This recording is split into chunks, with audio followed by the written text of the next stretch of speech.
Pour faire un cadre, comme dans l'affiche du film Maggie, on doit d'abord définir la taille du cadre. Et pour ça, on va s'aider des règles de Photoshop. On va aller les faire afficher en allant dans le menu Affichage, Règles. La touche de raccourci, c'est Commande R. On va mettre les unités de mesure en pouces en cliquant avec le clic droit dans la règle elle-même. Alors, pouce, comme ça ici. Et pour dessiner une règle, on va cliquer à l'intérieur de la règle avec le clic gauche et je vais descendre la souris comme ceci. Pour s'assurer d'avoir exactement, pour avoir la mesure précise, on va maintenir la touche Shift enfoncée en déplaçant la souris. Mon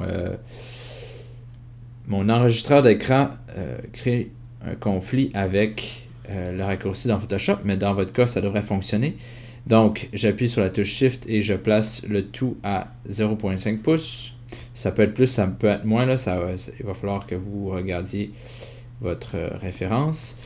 Et puis, pour ce qui est du bas, on pourra décider selon la conception de votre affiche en tant que telle. Maintenant, je vais aller chercher mon outil de sélection rectangle ici et je vais venir le placer sur mes règles que j'ai dessinées, comme ça ici. Et pour la section du bas, je vais y aller comme je le pense,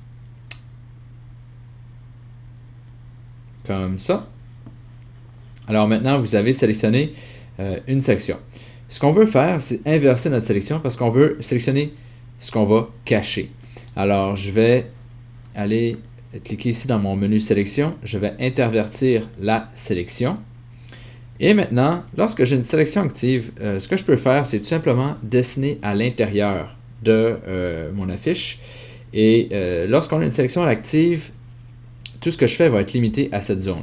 Alors, je peux aller prendre le pinceau si je veux et dessiner à l'intérieur. Et vous allez voir que le dessin se limite vraiment simplement à la section que j'ai sélectionnée. Alors, si j'agrandis mon épaisseur, je peux dessiner comme ça. C'est beaucoup plus rapide si on décide d'utiliser la fonction Édition Remplir. Et à ce moment-là, on peut choisir une couleur spécifique, comme une espèce de beige, comme dans l'affiche. Alors, vous pouvez copier la couleur si vous voulez. Je vais essayer d'en prendre une comme ça ici. Et puis, j'ai simplement qu'à faire OK.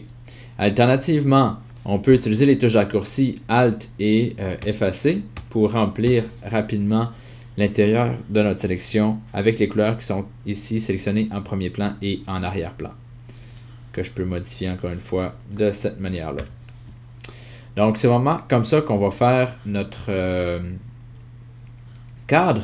Évidemment, là, ici, j'avais rien dans mon image, mais vous voulez faire cela sur un nouveau calque. Alors, avant de suivre les instructions, assurez-vous de créer un nouveau calque pour concevoir votre sélection à l'intérieur ici. Sinon, vous allez effacer ce que vous aviez sur votre image antérieure.